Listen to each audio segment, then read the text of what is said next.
Hey guys, tonight we step into a world not of grand castles and valiant knights, at least not for you. No, we're trudging through the mud-caked reality of the common medieval peasant, and specifically, we're peering into your perpetually almost empty cooking pot. Imagine the constant dull ache of hunger, the grit between your teeth from bread that's more stone than grain, and the chilling draft that whispers through your hut, a constant reminder that winter is always coming. You're about to experience the daily struggle for sustenance in a time when a full belly was a rare and precious gift. Frankly, with your modern sensibilities and pampered palate, you probably won't survive this, not even for a week. So before you get comfortable, take a moment to like the video and subscribe, but only if you genuinely enjoy what I do here. Let me know in the comments where you're tuning in from and what time it is there. It's always fascinating to see how far these stories travel. Now dim the lights, maybe turn on a fan for that soft background hum, and let's ease into tonight's journey together. You wake, and the first thing you're aware of isn't the gentle glow of a phone screen or the aroma of brewing coffee. It's the cold. A damp, bone-chilling cold that seems to seep up from the very earth floor of your one-room dwelling. The fire in the central hearth has dwindled to a few sad embers, and the air is thick with the lingering scent of wood smoke, damp wool, and something vaguely soured. Your eyes crack open, adjusting to the dim light filtering through a single unglazed window slit, or perhaps just the gaps in the rough-hewn wooden walls. There's no cheerful good morning here, only the pressing immediate question, what will there be to eat? You don't exactly have a pantry, not in the way you'd picture it. No neat rows of cans, no brightly colored boxes. Your grim medieval larder, as we're calling it, is less a designated space and more a collection of desperate hopes. Perhaps there's a rough wooden chest in the corner, its lid heavy and ill-fitting. Inside, if you're lucky, might be a sack of coarse grains, oats, barley, maybe some rye, but rarely wheat, as that was often reserved for the lord or for paying dues. This isn't your fluffy, pre-sifted, enriched flour from a paper bag. This is whole grain, probably poorly threshed, meaning you'll be spending a good chunk of your morning picking out bits of chaff-stray pebbles and the occasional unfortunate insect that decided your meager store was its final resting place. It's artisanal dirt, you could say, just without the fancy price tag. Beside the grain sack, you might have a string of onions or a few wizened carrots, their skins tough and earthy, pulled from your small garden patch some weeks ago, and already showing signs of going soft. Perhaps a hunk of hard, heavily salted cheese, carefully wrapped in a piece of cloth, its aroma sharp enough to make your eyes water. This isn't for casual snacking. This is a flavor enhancer to be shaved sparingly into the daily pottage if you're feeling extravagant. Fresh fruit, a distant memory from late summer, a handful of berries, quickly devoured, or a few wind-fallen apples, possibly already nibbled by mice. Some folklore even suggested that if a mouse had a go at an apple, it was less likely to be poisonous, a rather dubious form of quality control if you ask me. There's no refrigeration, of course. That's a luxury so far in the future, it's not even a dream. Your methods of preservation are ancient and imperfect, salting, drying, smoking, if you had the means, or simply burying things in the cold earth and hoping for the best. This means that the concept of fresh is flexible. Food is often on a sliding scale towards inedible, and your tolerance for a bit off is considerably higher than you'd currently believe possible. That slight tang of fermentation, the faint bloom of mold, These are things you learn to live with or scrape off, or sometimes, if hunger gnaws sharply enough, just ignore. Imagine the daily anxiety. It's not the dramatic, heart-pounding fear of a sudden crisis, but a constant low thrum beneath the surface of everything you do. Will the grain last? Will the rains come at the right time for the crops? What if the rats get into the small amount you've managed to store? It's a well-documented historical fact that medieval peasants often spent as much as 80% of their meager income or the fruits of their labor simply on acquiring enough food to survive. Compare that to modern Western households, where it's typically between 10 and 15%. This leaves precious little for anything else, clothing tools, or any small comfort. Your entire existence is tethered to the success or failure of the harvest, the health of your few animals, if you even have any, and the whims of weather and disease. And what about water? You might have a well nearby, shared with other families. The water is cloudy, drawn up in a bucket that's seen better centuries. Or you fetch it from a stream downstream, from where animals drink and people wash. It's no wonder that weak ale or thin cider were the beverages of choice, not for merriment, but because the brewing process, however rudimentary, killed some of the dangerous bacteria present in untreated water.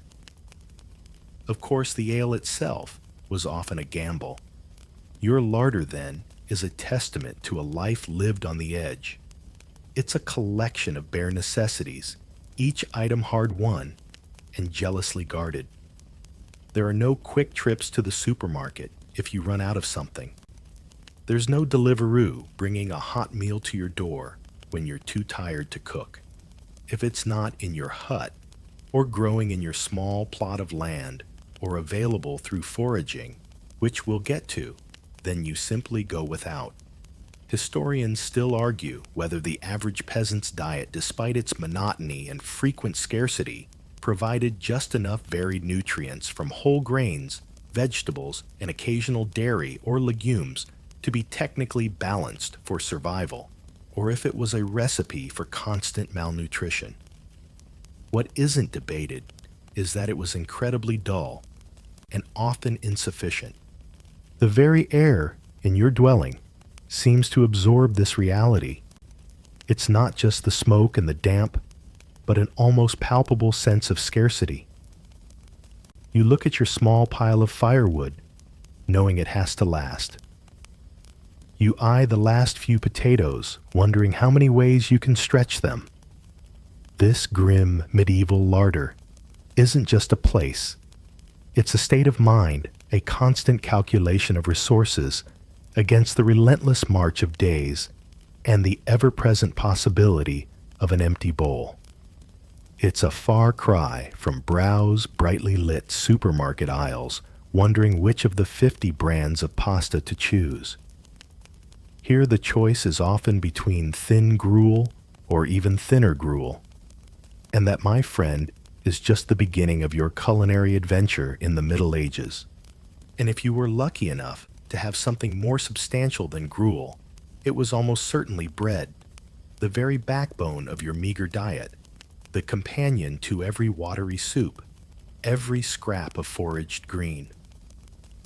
But erase from your mind any romantic notions of crusty sourdough or delicate brioche.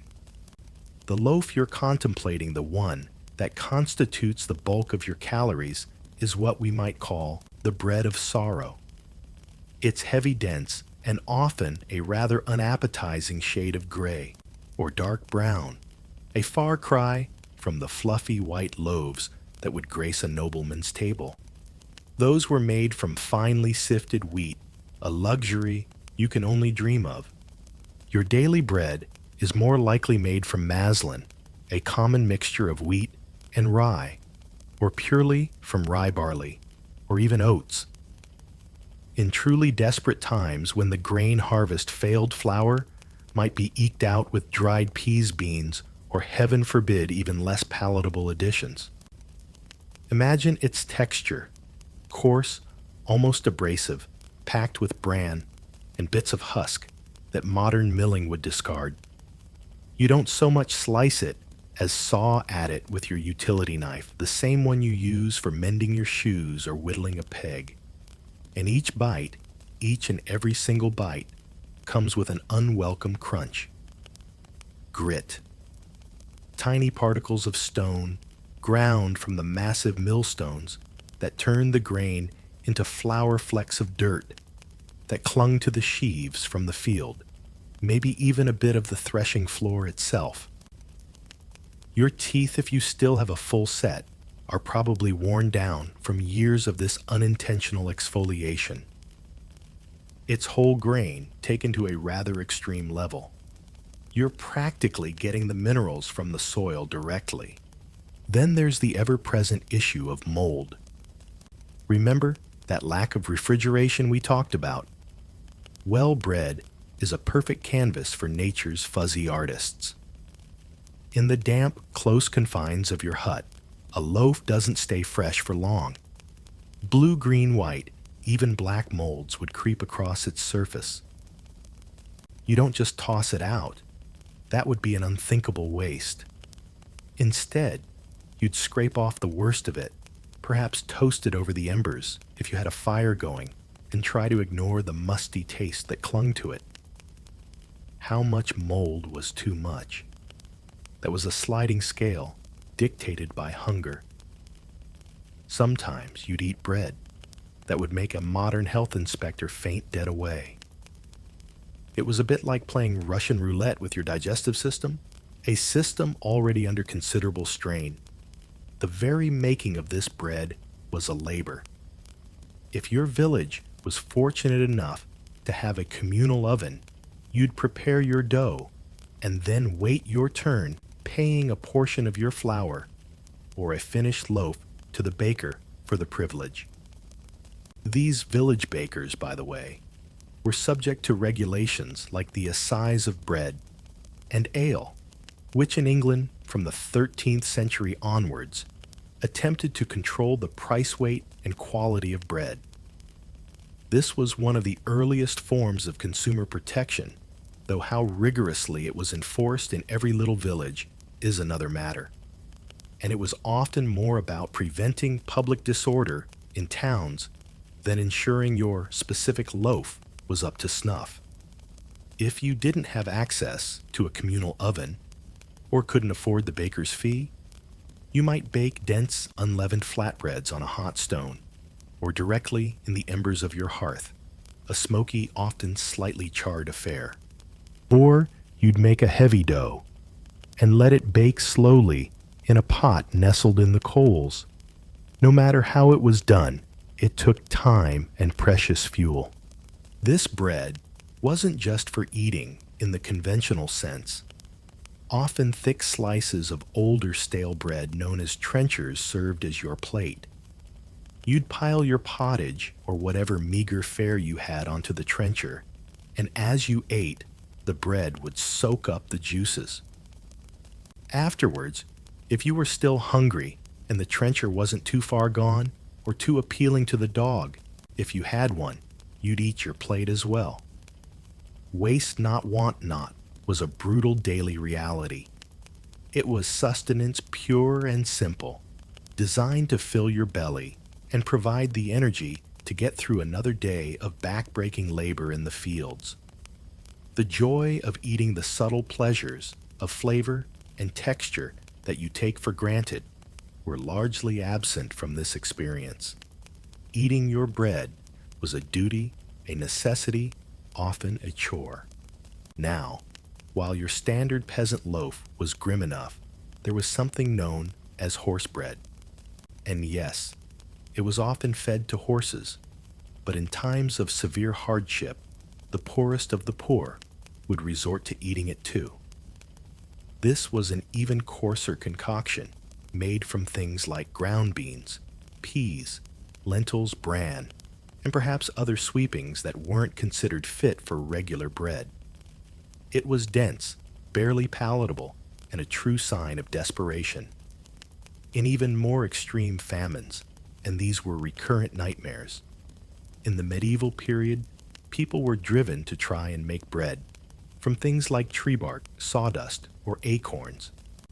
Acorns, for instance, are incredibly bitter and toxic raw, requiring extensive leaching in water to remove tannins before they could be ground and used. A laborious process for a very poor return. Historians still argue about the actual prevalence and severity of conditions like ergotism, a truly horrific affliction, also known as saint. Anthony's fire, caused by consuming rye, contaminated with the claviceps purpurea fungus, which could thrive in damp conditions perfect for moldy grain. Symptoms ranged from convulsions and hallucinations to gangrene. Was every loaf of moldy rye bread a ticking time bomb? Probably not to that extreme, but the chronic ingestion of various molds and toxins undoubtedly contributed to the general ill health and misery. So this bread of sorrow, this gritty, moldy, heavy staff of life was your constant companion. You'd eat it at dawn before heading to the fields. You'd eat it at midday for a brief respite from your toil, and you'd eat it at dusk as the light faded. It might be dipped in weak ale to soften it, or used to mop up the last dregs of pottage. It wasn't winning any culinary awards, that's for sure. If you tried to use a particularly dense loaf as a doorstop today, it would probably do a stellar job. Yet without it, you faced starvation. Its presence, however humble and flawed, meant survival for another day. Its absence meant an even more terrifying emptiness in your belly and in your future. And what filled that emptiness alongside your gritty bread? 9 times out of 10, it was pottage, the simmering, ever-present heart of your medieval kitchen. If you could even call that smoky corner a kitchen, suspended over the low fire, or bubbling precariously on a trivet in the embers, would be the great cauldron, the one-pot wonder that defined your daily meals. This pot is your constant companion, rarely scoured clean its interior, seasoned with the ghosts of meals past. Some might even say those lingering bits added character, a certain je ne sais quoi, or perhaps just flavor crystals from last Tuesday's turnips. Pottage. The very word sounds humble, doesn't it? And humble it was. This wasn't a carefully crafted soup with a delicate balance of flavors. It was in essence a thick, soupy stew, a culinary catch-all, the original, everything but the kitchen sink dish, except you didn't have a sink, and often not much everything either. The base was almost always some kind of grain oats, barley, perhaps some broken wheat if you were doing well. These grains would be boiled endlessly in water, or if you were very fortunate, a thin broth made from boiling a precious bone until it practically disintegrated. Into this bubbling, sludgy medium went whatever vegetables you could get your hands on. Think of your small garden plot, the one we'll discuss later. Onions, leeks, and garlic were staples providing a foundational, earthy flavor. Cabbage, that hardy, unassuming workhorse of the vegetable world, would feature prominently, often cooked until it was a limp, translucent mass. Carrots, parsnips, turnips, all the tough, starchy root vegetables that could last through the lean months would find their way into the pot, chopped roughly, skins and all. Peas and beans, dried and stored from the summer, would be tossed in to add a bit of bulk, and if you were lucky, some protein. It was by its very nature a seasonal affair. In spring, you might eagerly add young nettle tops, carefully blanched to remove their sting, of course, or other foraged wild greens, a practice that gave rise to the rather desperate-sounding term grass porridge. While you weren't typically munching on lawn clippings, The concept of incorporating whatever edible wild plants you could find, like dandelion leaves, wild garlic sorrel, or chickweed, was very real, especially during the hungry gap before the new crops were ready. This pottage was truly the endless stew. It would often be kept on the go, for days, a perpetual concoction. You wouldn't necessarily empty the pot and start fresh each day. Instead, new ingredients would be added to whatever remained from the previous meal, the whole thing bubbling away, mingling and morphing. It's a bit like that sourdough starter some people nurture for years, except instead of artisanal bread, you get, well, more pottage. This method, while fuel efficient, also meant the flavors could become rather intense and, shall we say, complex. Historians confirm that this practice of the perpetual stew was common across medieval Europe, a single pot often serving as the main cooking vessel for a family. The monotony must have been soul-crushing. Imagine pottage for breakfast, pottage for your midday meal in the fields, pottage for supper, day in, day out.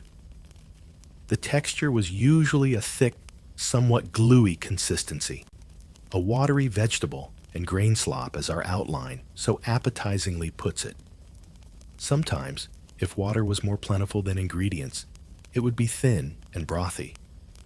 Other times, it might be thick enough for a spoon to almost stand up in it, a sign of relative plenty. There was no refined stock, no careful seasoning beyond perhaps some salt, a valuable commodity, and whatever herbs you could grow or find like parsley, sage, or thyme. Some medieval recipes, or receipts as they were called, mention adding things like borage flowers for a splash of color, or even ground ivy for a bitter note before hops became more widely used. Imagine your delight at finding an actual identifiable pea in your pea pottage. It'd be like winning a tiny, mushy lottery. You'd eat your pottage from a rough wooden bowl using a carved wooden spoon, or perhaps you'd scoop it up with pieces of that hard, gritty bread we talked about earlier. The bread would soak up the liquid, making it slightly more palatable and ensuring not a drop of sustenance was wasted. It was warm, it was filling eventually, but it was rarely exciting. It was fuel plain and simple, designed to get you through the harsh realities of peasant life. What about the nutritional value? Well, it varied. If you had a decent mix of grains and vegetables, you'd be getting some fiber, some vitamins, some carbohydrates for energy. But protein was often scarce unless you had plenty of beans or peas, or the rare luxury of a sliver of bacon, or a bit of offal tossed in for flavor. Fat was even rarer. This lack of variety and essential nutrients contributed to the chronic health problems that plagued medieval populations. Historians still argue about the extent to which foraged wild greens truly contributed significantly to the nutritional adequacy of pottage. Were they a vital, if humble, source of micronutrients? Or were they more often famine foods consumed out of sheer desperation when stores ran low, offering little more than a way to fill an aching void in the stomach? The whole affair could seem a bit like a human compost bin if you squint. You toss in all the scraps, the bits and pieces, the slightly wilted offerings from the garden, and boil them into submission. Except, unlike compost, you then had to eat it. It's a stark reminder of how precarious life was, how every single edible morsel was valued, and how the concept of gourmet was so far removed from your daily reality, it might as well have been on another planet. So you'd sit there, blowing on your spoonful of steaming grayish-brown slop, thankful for its warmth, but perhaps already dreading the identical meal you knew was coming tomorrow and the day after. and the day after that. And when the thought of another identical bowl of pottage, perhaps even thinner than yesterday's, filled you with a particular kind of dread, or when the larder was truly echoing with emptiness, your gaze would turn outwards beyond your hut and your small garden to the wilder places.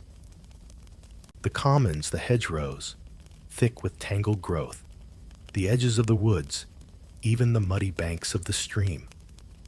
These were your other less reliable pantries. This is where you'd embark on the often thankless task of foraging, seeking out those desperate wild bites that could mean the difference between a painfully empty stomach and a slightly less painfully empty one. This wasn't some idyllic stroll through nature, a chance to reconnect with the earth and gather a few charming ingredients for a rustic salad. No, this was work often undertaken by you, perhaps your wife, and certainly your children. Their small hands better suited for picking tiny berries or digging for stubborn roots. You'd set out with a rough sack or a woven basket, your eyes scanning the ground, the bushes, the trees, for anything remotely edible. The pressure was on, because a fruitless search meant an even leaner meal. What were you looking for? Well, a whole array of things that modern supermarkets don't exactly stock in aisle 5. Wild greens were a primary target. Remember the nettles and dandelion leaves for the pottage. You'd also be on the lookout for things like sorrel with its sharp lemony tang, chickweed, a rather bland but tender green, goosefoot, also known as fat hen, whose leaves and seeds could be eaten, and the broad leaves of plantain, not the banana kind, but the common weed, which were tough but edible when young. Some of these might have been a welcome change of texture, others just a way to add bulk to the never-ending pottage. You might develop a sophisticated palate for bitter greens, usually reserved for particularly ascetic rabbits. Then there were the roots and tubers, the subterranean treasures that required considerably more effort. You'd be digging in the hard earth with a sharpened stick, or your bare, calloused hands for things like wild parsnips, smaller and tougher than their cultivated cousins, or the long, tenacious roots of burdock, which you might know as the plant, whose burrs stick to your clothing. Pig nuts or earth chestnuts were another prize, small, nutty tubers that were difficult to find and provided only a small morsel for the effort. Each root would come up caked in artisanal mud, a free seasoning of the earth. Seasonally, fruits and berries offered a brief sweet respite, though competition from birds and other animals, not to mention other hungry villagers, was fierce. Wild strawberries, tiny but intensely flavored, were a rare treat.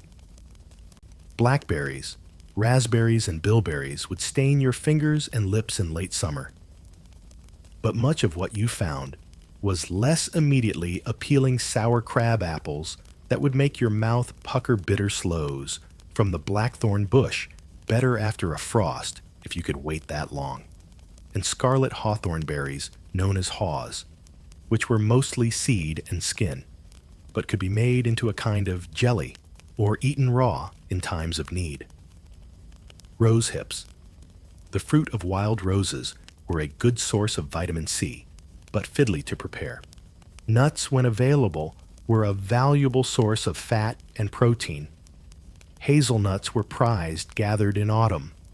Beech nuts, small and triangular, could be eaten if you found a good crop. And then there were acorns. While a symbol of the mighty oak acorns are inedible raw due to high levels of bitter tannins, you couldn't just crack them open and munch. They required a laborious process of leaching, soaking them in running water, or boiling them repeatedly to remove the tannins, before they could be ground into a coarse flour to supplement your bread or pottage. It was a lot of work for a food that still tasted well, a bit like boiled acorns. And let's not forget fungi, mushrooms, the ultimate forager's gamble. In a world without handy field guides with glossy photographs and edibility ratings distinguishing between a delicious morsel and a deadly poison, was a high-stakes game of mushroom roulette. Knowledge would be passed down orally. This one with the red cap and white spots, definitely avoid. The little brown one that grows by the fallen log may be okay after a frost, but mistakes happened. A misidentified mushroom could lead to agonizing sickness, hallucinations, organ failure, and a truly miserable end. Is it dinner, or is it goodbye, cruel world? The risk, however, was sometimes deemed worth it for a protein-rich, savory addition to the bland diet. The desperation in your search was compounded by the law. While common lands offered some foraging rights, the Lord's woods and private lands were strictly off-limits. Forest laws, particularly in places like England after the Norman conquest, were notoriously harsh. Taking a deer was often punishable by death, but even cutting wood trapping rabbits or gathering certain plants from preserved areas could result in severe fines mutilation, like the loss of a hand for repeat offenders or imprisonment. So every foray into areas of doubtful legality was tinged with fear. This is a stark historical fact. These laws were designed to protect the hunting and resources of the nobility, and peasants caught poaching or extensively foraging on forbidden land faced brutal consequences. Despite the risks, this knowledge of wild edibles was a crucial part of your survival logic. You knew the rhythms of the seasons where certain plants grew, how to prepare them to make them safe or at least palatable. This lore was passed from parent to child, a vital inheritance in a world with no safety net. Quirky tidbits of this knowledge survive. Some people ate certain flowers like primroses or violets, perhaps more, for a fleeting moment of beauty or a psychological boost than for their caloric content. There was also folklore about certain leaves or roots that could supposedly act as hunger suppressants, though their actual effectiveness was likely minimal beyond wishful thinking. Historians still argue about the true proportion of the medieval peasant diet that came from foraging. Some believe it was a constant and vital supplement, providing essential micronutrients and variety that the cultivated diet lacked. Others suggest that while always present, extensive foraging was more a feature of the lean seasons, the hungry gap in late spring, or during times of outright famine, rather than a daily significant contributor for most. Regardless of the exact percentage, these desperate wild bites were an undeniable feature of your struggle for sustenance, a testament to your resilience and your intimate, if often adversarial, relationship with the natural world around you. Each edible find was a small victory against the ever-present threat of starvation. But those small victories in the wild were often fleeting, and your diet relied heavily on what you could reliably, if miserably, cultivate or store.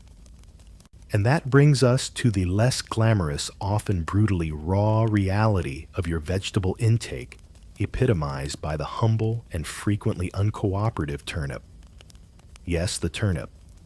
Not the neatly peeled, diced, and roasted culinary delight you might encounter today, drizzled with olive oil and herbs. No, this is the medieval turnip, a dense, earthy orb that often found its way into your protesting stomach in its most primal state, raw. Imagine you're out in the fields, hours into your back-breaking labor under a weak sun or a chilling drizzle. The pottage you had at dawn is a distant memory, and the gnawing emptiness is starting to bite. There's no convenient lunch wagon, no Tupperware container packed with a balanced meal. But perhaps you have a turnip pulled from the earth that morning, a bit of dirt still clinging to its purple-tinged shoulders. You wipe it on your already grimy tunic, take a deep breath, and sink your teeth into it. The initial resistance is formidable. You'd need teeth like a particularly determined beaver to make easy work of this. The flesh is crisp, yes, but also incredibly dense, fibrous and watery. The flavor is a potent combination of earthy, sharply peppery, and sometimes carrying a distinct note of bitterness, especially if it's an older specimen. Chewing is a workout for your jaw, each bite a conscious effort. Why raw, you ask? Surely even a peasant could cook a turnip. Well, sometimes you did, tossing it into the pottage pot to become part of that endless stew. But fuel, firewood or peat, was precious and not to be wasted on constantly keeping a fire going for small individual meals. If you were working far from your hut, there was no hearth available. And sometimes hunger was simply too immediate. You needed calories, you needed something to fill the void, and you needed it now. A raw turnip, however unappetizing, was solid it was available, and it required no preparation other than a cursory wipe. It was the medieval equivalent of a very, very sad energy bar. Your new favorite flavor is quickly becoming earthy disappointment, and it wasn't just turnips that received this raw treatment. Medieval carrots, for instance, weren't the sweet, uniformly orange batons you find in supermarkets. As a historical fact, many carrots in the Middle Ages were purple-yellow, or white, often thinner fork-rooted, and possessed a much woodier texture and a less sweet, sometimes even bitter taste compared to their modern descendants. Gnawing on one of these raw would have been a similar experience to the turnip, a tough, fibrous mouthful. Radishes, with their fiery bite, were another common raw snack, if you could call it that. Even onions, or the bulbous ends of leeks, might be consumed raw, their pungency a sharp shock to the system, but also a way to add a quick, if aggressive, flavor to an otherwise bland existence. This was truly tough fare. The physical act of consuming these raw vegetables day after day would have been wearing. Your teeth, already dealing with gritty bread, would be further challenged. Your digestive system, robust as it might have been from necessity, would groan under the load of all that raw fiber. There's a reason cooking is often considered a hallmark of civilization. It makes food more digestible, safer, and generally more pleasant. When you're reduced to eating raw turnips on a regular basis, pleasantries are a distant dream. A particularly large, dense turnip could probably double as a surprisingly effective paperweight, or perhaps even a blunt instrument in a village dispute if you weren't so keen on eating it. These root vegetables were, however, crucial for survival, especially during the long, hungry winter months. Turnips, parsnips, and carrots could be stored for extended periods if kept properly. You might have a small, damp root cellar dug into the earth beneath your hut, where you'd store them in clamps. Mounds of earth and straw out in the fields. But even these methods weren't foolproof. Rot could set in, frost could damage them, and rats and other vermin were always eager to share your meager hoard. Each vegetable pulled from storage would be inspected, with a hopeful eye praying it was still firm and edible. Nutritionally, a raw turnip offers some vitamin C fiber and a few other micronutrients, but it's not exactly a superfood. Its main contribution was bulk something to distend your stomach and temporarily quiet the pangs of hunger. The sheer size some field turnips, or fodder turnips, rutabagas, Swedes, technically a different but related vegetable, often conflated, could attain was impressive. This is a quirky tidbit. These larger varieties were often grown primarily for animal feed, but in times of scarcity, you and your family wouldn't be too proud to eat the livestock's share, their tougher texture and even less refined flavor notwithstanding.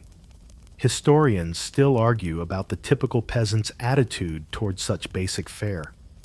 Was it all just stoic resignation, a grim acceptance of a life where food was fuel and nothing more? Or was there a more active, albeit severely limited culinary effort to make even the humblest ingredients like raw turnips more palatable? Perhaps a sprinkle of precious salt, if you had it, or eaten alongside a wild onion to vary the flavor. The records are often silent on such intimate daily details of peasant experience, focusing more on harvest yields and famine accounts than on how you felt about eating your 10th raw turnip of the week. So as you sit there, slowly, laboriously, munching your way through that raw, earthy globe, its juices running down your chin, you're experiencing a core element of why medieval food, for the common person, truly sucked. It wasn't just about monotony. It was about the sheer physical effort and the often unpleasant sensory experience of consuming things that were barely considered food by more refined palates. It's a long way from a crisp, refreshing salad. It's survival, one raw, bitter bite at a time. And after all that effort wrestling with a raw turnip or some other fibrous offering from the earth, you'd undoubtedly be thirsty. But quenching that thirst in the medieval world wasn't as simple as turning on a tap. It was often a choice between several questionable quenchers. You couldn't just fill a glass with cool, clear, refreshing water without a second thought. Oh no, water, the most basic of life's necessities, was often a gamble with your health. Imagine your water source.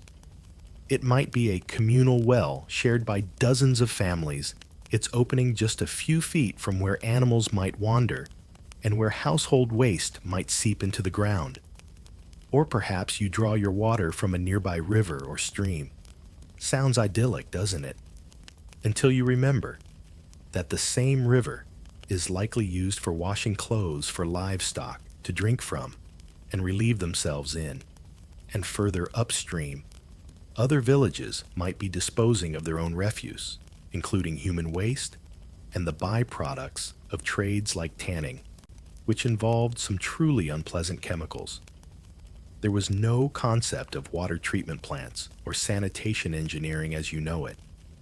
So the water you scoop up in your wooden bucket is likely to be cloudy perhaps, with a faint greenish tinge or an earthy aroma that isn't entirely wholesome. Is it water, or is it a primordial soup you're about to ingest? You wouldn't know about germ theory for centuries, but you'd certainly know from bitter experience that drinking the wrong water could lead to a terrible flux in your guts, dysentery, or other debilitating, even fatal illnesses.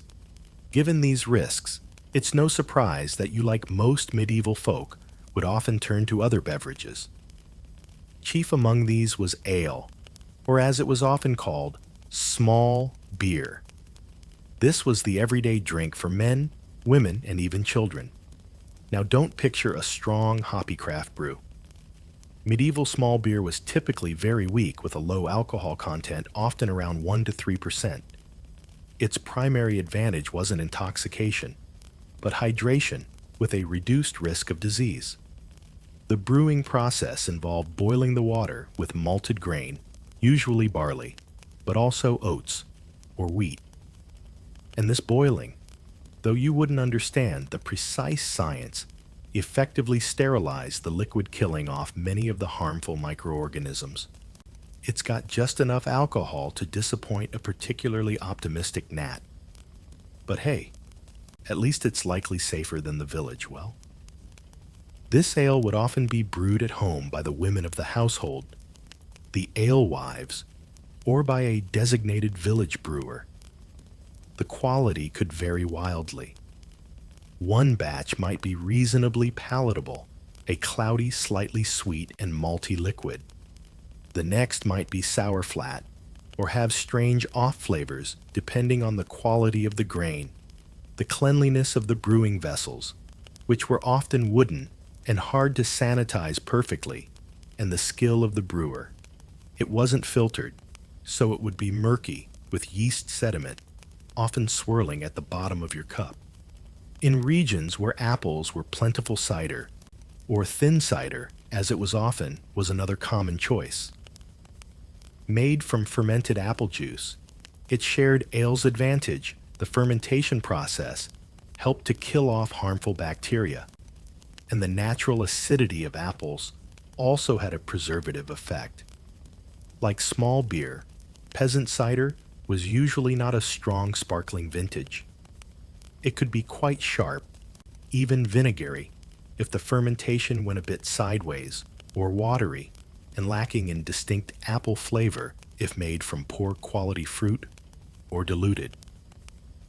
But again, it was wet, and generally safer than water. You might also encounter perry, a similar drink made from fermented pears. What about milk? If your family was fortunate enough to own a cow, or perhaps a few goats' milk would be available. But without refrigeration, fresh milk was a fleeting luxury. It would turn sour within hours in warm weather. So you'd often consume it in a preserved or fermented form as buttermilk left over from butter making, if you were wealthy enough to make butter as clabber milk, naturally soured and thickened, or as curds.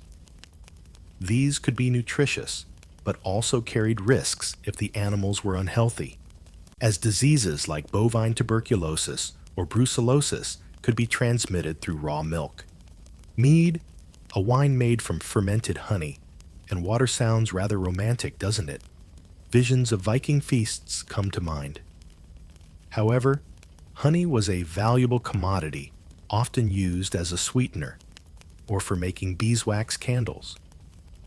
For the average peasant, mead was likely a rare treat, if experienced at all, perhaps at a festival or a wedding. Similarly, wines made from berries or other fruits would depend heavily on seasonal availability and the success of your foraging. The historical fact is that ale was indeed a dietary staple consumed in surprisingly large quantities. Laborers who sweated heavily might drink several pints, even up to a gallon over the course of a long workday. It provided not just hydration, but also some calories and B vitamins from the yeast. Its consumption by all ages, including children, underscores its role as a primary fluid source, rather than an intoxicant in its weaker forms. Now, about those alewives. This is a quirky tidbit. While many were honest brewers, the figure of the alewife also became a bit of a caricature in medieval society, sometimes depicted as shrewish, cheating her customers with weak or adulterated ale, or using questionable ingredients. There were even official ale conners or ale tasters appointed in towns and some larger villages whose job was to check the quality and price of ale. You can imagine them swilling a tankard with a serious expression, pronouncing judgment on whether the latest batch from Bess the alewife was up to scratch, or if her special brew was guaranteed to cure what ails you. Or perhaps cause 3 new, entirely unexpected ailments. Historians still argue about the true average daily consumption of these lightly alcoholic beverages versus plain water. How consistently was the safety aspect understood and prioritized, especially among the rural poor, compared to simple factors like availability, cost, even homebrewing used precious grain, or just sheer desperate thirst on a hot day when the ale barrel ran dry? While the learned elite might have understood the connection between foul water and illness, your average peasant likely operated more on traditional knowledge and observation. So you lift your rough pottery mug or wooden cup filled with cloudy lukewarm ale or tart cider. It's not delicious. It might even taste faintly of the barrel it was stored in, or carry a hint of sourness that makes you wince slightly. But it quenches your thirst, provides a brief moment of respite, and most importantly, probably won't send you running for the nearest bush with agonizing stomach cramps. In the world of questionable medieval quenchers, that was often the best you could hope for. And having washed down your meal of perhaps raw turnip and gritty bread with a cup of sour ale, your thoughts might drift to something truly luxurious, something spoken of in hushed longing tones, meat. But for you, a common soul, toiling in the medieval countryside, meat was largely a distant, almost mythical dream. In a world where your daily fare was a monotonous cycle of grains and coarse vegetables, the idea of sinking your teeth into a succulent piece of roasted flesh was akin to imagining gold falling from the sky. Forget the modern supermarket with its aisles gleaming with plastic-wrapped cuts of beef, pork, lamb, and chicken. For you, meat wasn't a staple. It was an event, a rare punctuation mark in a long sentence of vegetarian drudgery. Your primary interaction with large livestock, cattle and sheep, was seeing them as beasts of burden or sources of other vital products. Oxen were your tractors, their powerful muscles needed to drag the heavy plow through the Lord's fields and then your own small strips of land. Cows, if you were prosperous enough to have access to one, were prized for their milk, which could be turned into cheese or butter, far more sustainable calories than slaughtering the animal itself. Sheep provided wool essential for clothing to keep out the biting cold. To kill such a valuable asset simply for its meat was a decision not taken lightly, usually reserved for animals that were too old to work barren or near death from illness. Poultry, like chickens, geese, or ducks, offered a slightly more accessible, though still precious source of meat. You might keep a few chickens scratching around your hut, their eggs a vital source of protein. But killing a laying hen meant sacrificing that future stream of eggs, a costly trade-off. Geese and ducks were larger, a more substantial meal, but also required more to feed and protect. Your main source of game was probably the occasional mouse you managed to trap in your hut, which, let's be honest, isn't going to make much of a feast. Then there was the wild game, the deer roaming in the Lord's forests, the plump rabbits darting through the undergrowth, the wild boar crashing through the thickets. These were, for all intents and purposes, forbidden fruit. Remember those forest laws we touched upon? They were brutally enforced.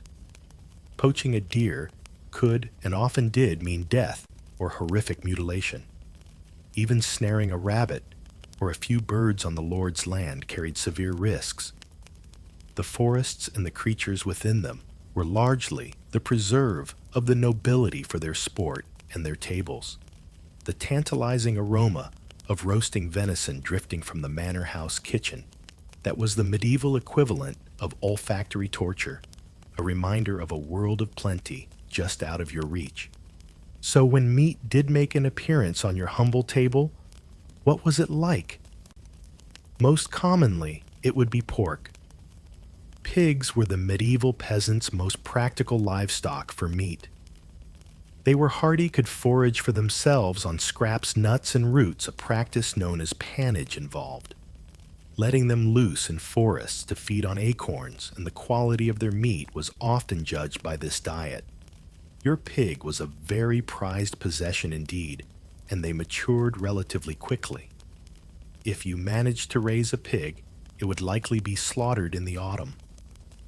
A single pig could provide a significant amount of meat, but you couldn't eat it all at once. Preservation was key. Much of it would be heavily salted to make bacon or ham, or otherwise cured and smoked to last through the lean winter months. This preserved pork would be strong-tasting, incredibly salty, and often quite tough, but its rich fattiness was a welcome addition to the bland pottage, even if only in tiny, carefully rationed amounts. Beyond pork, you might occasionally get offal. The internal organs, like the liver, heart, kidneys, and intestines, sometimes referred to as the pluck, or umbles. These were less desirable cuts, often cheaper, or distributed to the poorer folk after a lord's feast. Humble pie. A dish made from the umbles of deer has its roots in this practice. While perhaps not prime cuts, offal was nutrient-rich, and if cooked properly could be a valuable addition to your diet. The meat from old draft animals, when they were finely culled, would be incredibly tough, requiring long, slow cooking, probably in the ever-present pottage pot to make it even remotely chewable. Special occasions were the most likely times you'd taste meat. Christmas, Easter, the harvest festival, at the end of summer a wedding. These were periods of communal celebration, where the social rules might relax slightly. Your lord might provide an ox to be roasted for the village, or you might pool resources with neighbors. These feasts were highlights of the year, anticipated with great excitement, offering a brief, joyous respite from the everyday grind, and a rare chance to fill your belly with something richer and more satisfying than usual. Historical records of feast days and specific meat days in manorial accounts underscore just how rare an occurrence this was for many peasants. The desire for meat wasn't just about calories or protein. It was deeply symbolic. Meat represented wealth, status, and power. The nobility feasted on roasted swans, peacocks presented in their full plumage, and vast quantities of venison and beef. Their tables groaned under the weight of meat dishes, a conspicuous display of their dominance. For you, even a small piece of bacon in your soup was a taste of that other world. Historians still debate the actual average frequency of meat consumption among different strata of the peasantry across Europe. Some research suggests that in certain regions or periods, access to pork or poultry might have been slightly more regular than the bleakest picture suggests, particularly for peasants with more land or resources. However, for the landless laborer or the struggling cotter, meat remained an exceptionally rare luxury. You might see your neighbor's pig and wonder, is it a pet, a future meal, or just a better fed version of yourself? The line could be blurry. The dream of meat, the planning around it, if you had an animal, the careful rationing of it, if you were lucky enough to get some. It all highlights the vast chasm between your diet and that of the privileged few. It's another profound reason why, for you, the common medieval person, food so often and so thoroughly sucked. And as the days grew shorter and the air sharpened with the first real bite of frost, that feeling of your food sucking took on a new, more urgent dimension. For now, winter's icy grip was beginning to tighten, and your very survival depended not on what you could find or grow today, but on what you'd manage to painstakingly store away. A daunting challenge without any of the modern conveniences you take for granted. The cheerful glow of a well-stocked refrigerator, the hum of a chest freezer packed with summer's bounty. These are fantasies beyond your wildest imaginings. Your reality is a constant gnawing worry about the dwindling pile in the corner of your hut. Winter in the medieval period wasn't just a picturesque scene of snowy landscapes. For you, it was the season of hunger, when the earth yielded nothing, the forests were bare, and the cold seemed to seep into your very bones. Each chilly gust of wind, whistling through the cracks in your wattle and daub walls was a reminder that your meager stores were all that stood between your family and starvation. The psychological weight of this responsibility, this looming uncertainty, was immense. So how did you attempt to keep food edible through these harsh months? Your methods were ancient, ingenious in their way, but heartbreakingly fallible. Let's start with your grains, the oats, barley, or rye, that formed the backbone of your bread and pottage. You'd store them in coarse sacks, rough wooden chests, or perhaps earthenware bins if you were slightly better off. But these offered scant protection. Dampness was a constant enemy seeping up from the earth floor or through a leaky roof, inviting mold to bloom in insidious dusty patches. Then there were the pests. Your larder often felt like it had more unwanted residents than actual food. Rats and mice, bold and cunning, would gnaw their way into anything not made of iron. Weevils and other insects would infest the grain, turning your precious flour into a wriggling, unappetizing mess. You'd spend countless hours sifting, picking, and despairing. Your root vegetables, those trusty turnips, carrots, and parsnips we've already discussed, required different strategies. If you had a root cellar, a dark, cool pit dug under your hut or nearby, that was your best bet. But many didn't.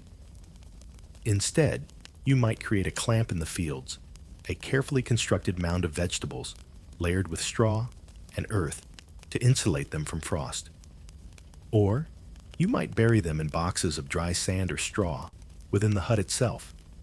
Even so, rot was a persistent threat.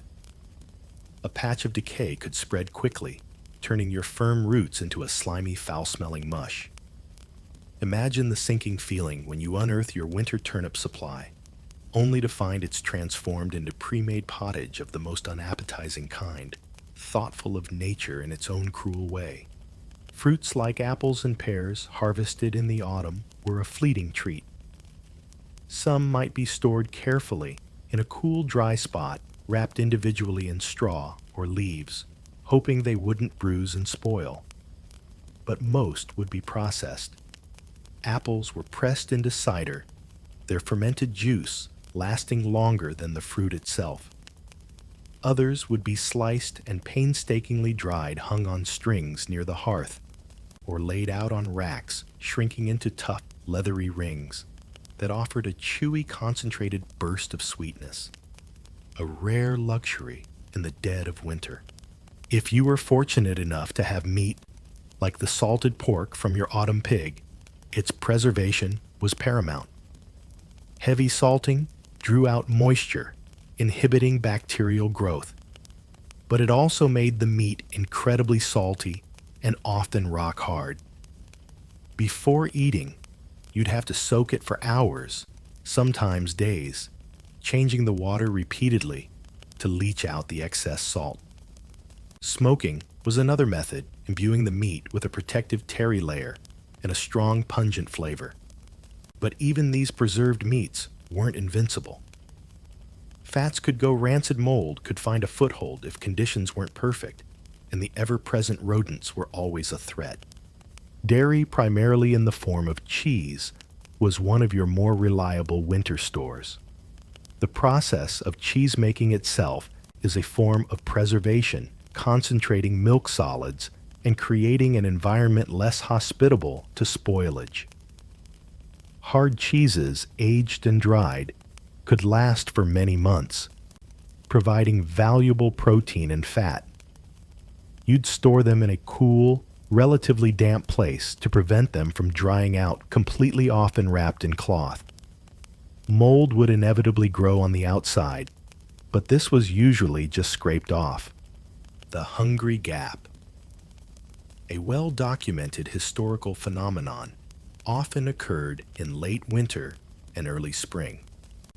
This was the cruelest time when your carefully hoarded winter stores were dwindling to almost nothing, But the new season's crops were still weeks or months away from harvest, and foraging opportunities were scarce. Mortality rates, especially among the very young, the old, and the already frail, would inevitably rise during this starving time. The only thing seemingly growing in late winter was the mold on your last crust of bread and the gnawing anxiety in your belly. To protect these precious supplies, you'd resort to various measures. Strong-smelling herbs like tansy or wormwood might be scattered among grains or stored linens in an attempt to deter insects and mice. A cat was a valuable mouser, though even cats were sometimes viewed with suspicion in an era when superstitions ran deep. Speaking of superstitions, a quirky tidbit for you. Some medieval folk believed that the phase of the moon was critical for certain agricultural activities tied to preservation. For instance, animals butchered during a waning moon were thought to yield meat that would cure better and last longer. Or crops harvested under specific lunar conditions were believed to store more successfully. Whether this had any basis in reality is doubtful. But in a world with so few certainties, you'd cling to any perceived advantage.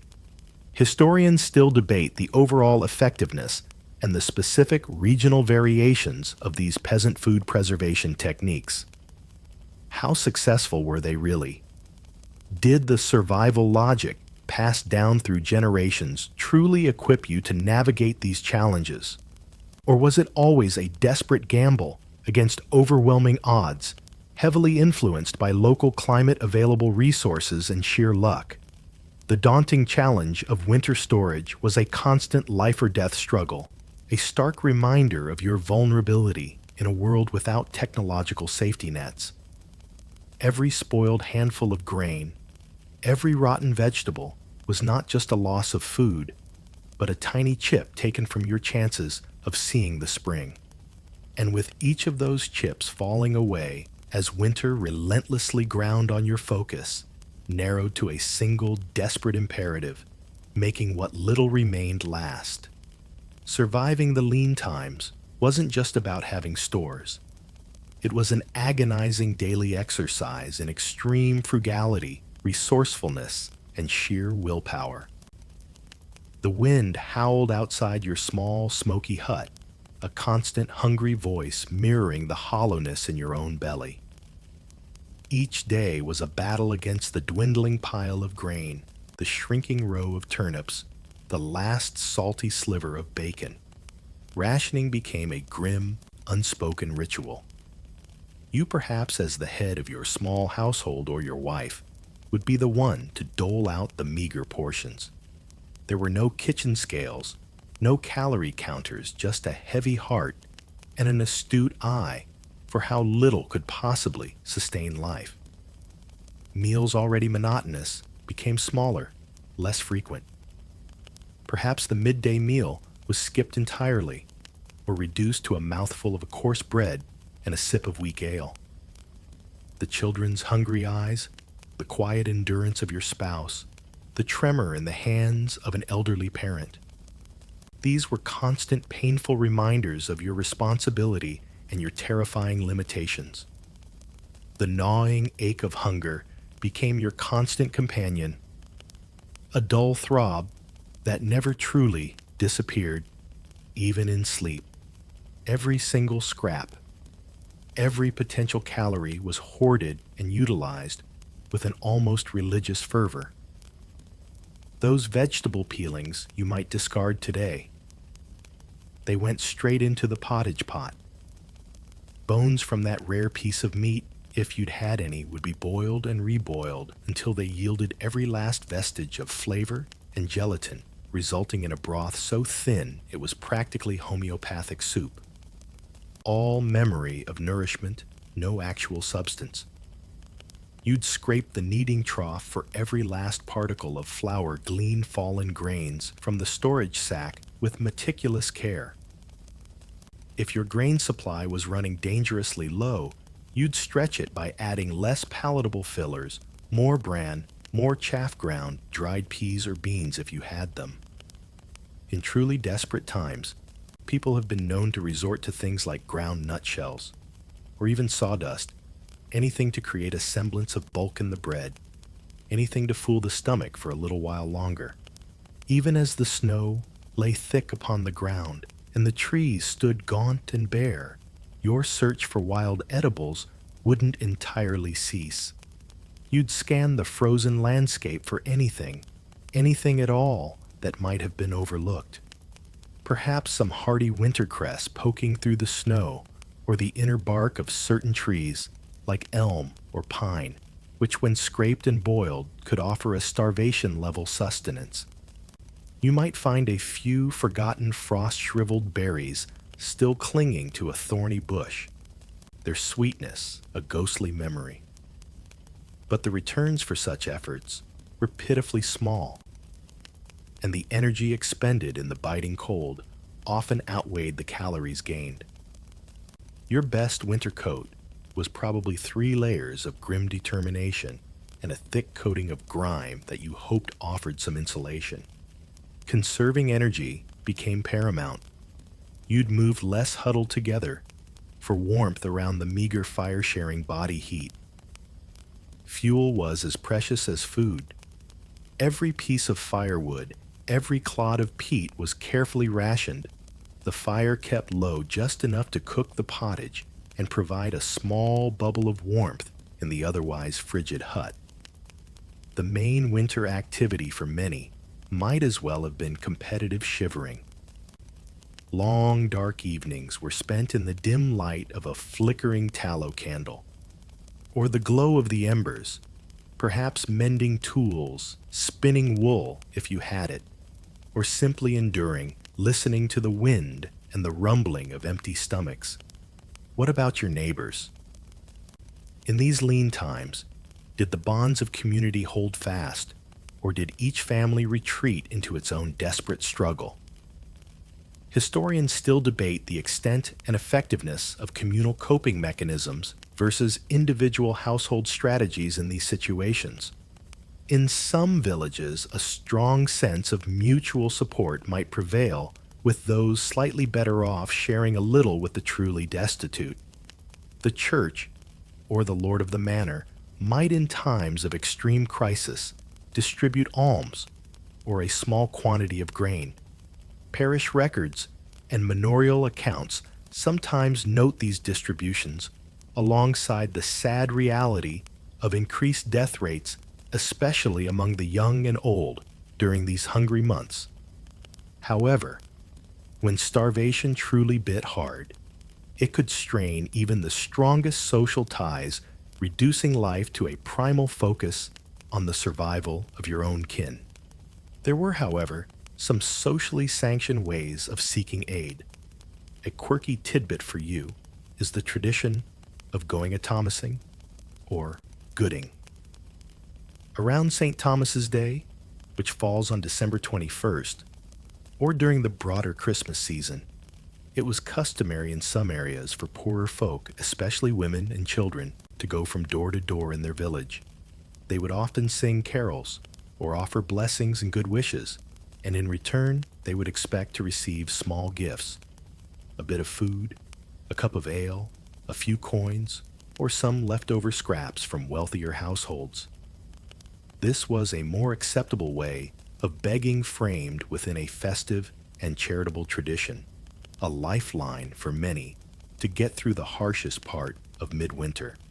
But mostly survival was about endurance, a grim, slogging perseverance against the odds. It was about quieting the cries of your children with promises you weren't sure you could keep, about fighting off the despair that threatened to engulf you when you looked at your near-empty stores. It was about the sheer animal will to live to see the sun climb higher in the sky again, to feel the first warmth of spring, and to taste the hope of a new harvest. For many, that hope was all that stood between them and utter desolation. But sometimes, even the most tenacious hope, the most desperate ingenuity, wasn't enough. Sometimes, despite all your scrimping, scraping and suffering, you arrived at that unimaginable moment, the moment when nothing was left.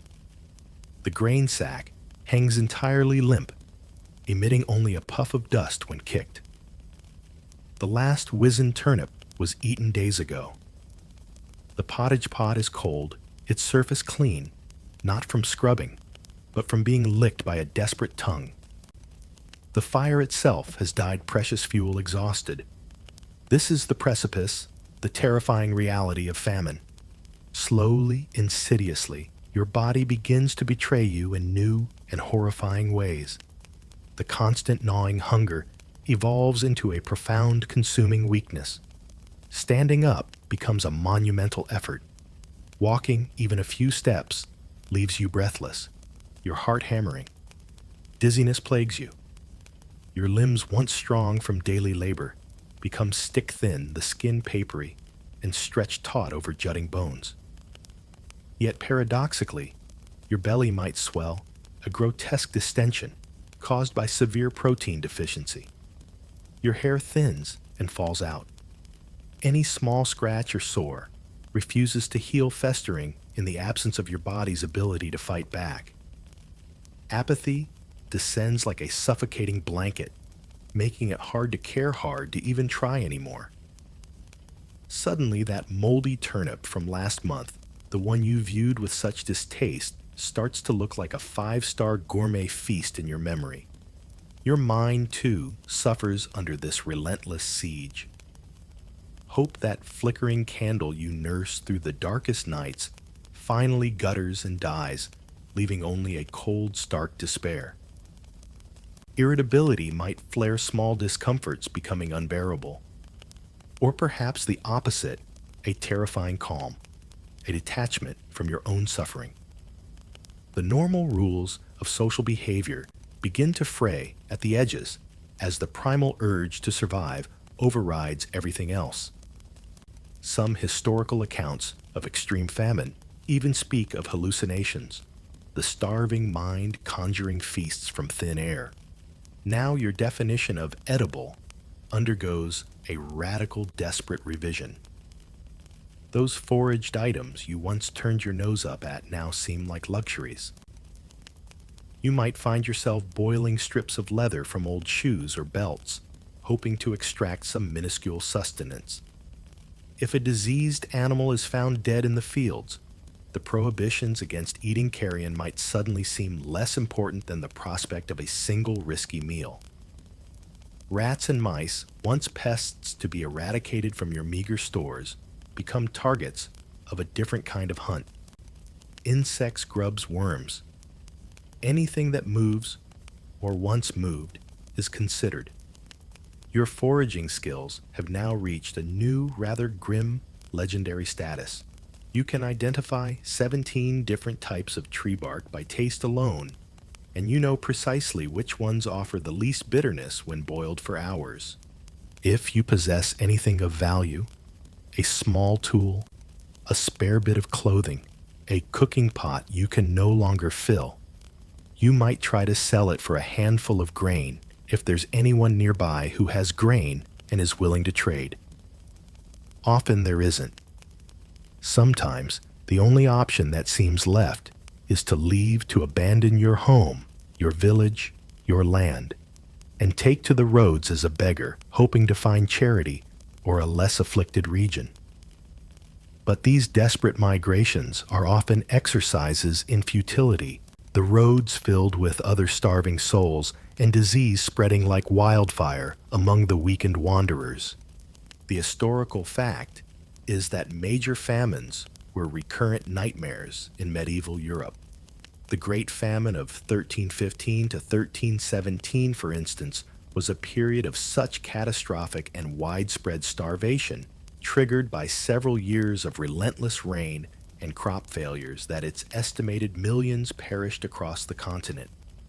It led to soaring food prices, widespread social unrest, and a documented rise in crime and desperation, including instances of people abandoning their children, or in the most extreme and horrific whispers, resorting to cannibalism, though this was exceptionally rare and speaks to the absolute depths of human suffering. Such was the terror of famine that physical markers were sometimes left as warnings for future generations. This brings us to a truly haunting, quirky tidbit: hunger stones. In rivers like the Elbe in Central Europe, certain large rocks would only become visible when the water levels dropped to critically low points during severe droughts. Droughts that invariably heralded crop failure and famine.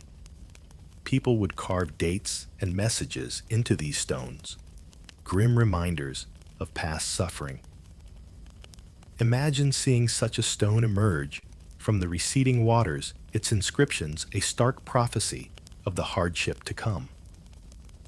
One famous inscription translates to, "When you see me weep." In these darkest of times, the social fabric could unravel completely. While some communities held together, sharing what little they had, others fractured under the strain. The sick, the elderly, the very young, those who were already vulnerable, were often the first to succumb, their weakening bodies unable to withstand the combined assault of starvation and opportunistic diseases like dysentery typhus, often called famine fever or influenza. Historians still debate the exact mortality rates directly attributable to pure starvation versus those from starvation-induced diseases during these crises, and also the degree to which authorities from local lords to kings were actually able or indeed willing to provide any effective large-scale relief. Often, their efforts were too little too late or non-existent. The hollow-eyed stare of a starving child, the silent resignation of a parent who can no longer provide. These are the true faces of famine. Well, at least you don't have to worry about your clothes fitting too tightly anymore.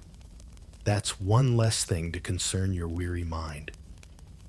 But even this grim attempt at levity rings hollow when you are facing the abyss, when every instinct screams for sustenance, and there is simply, terrifyingly nothing left but the slow fade into oblivion.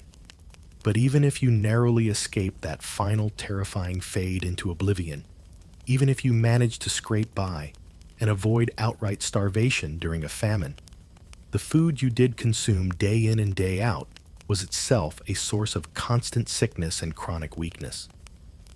Your sustenance was in many ways your slow poison.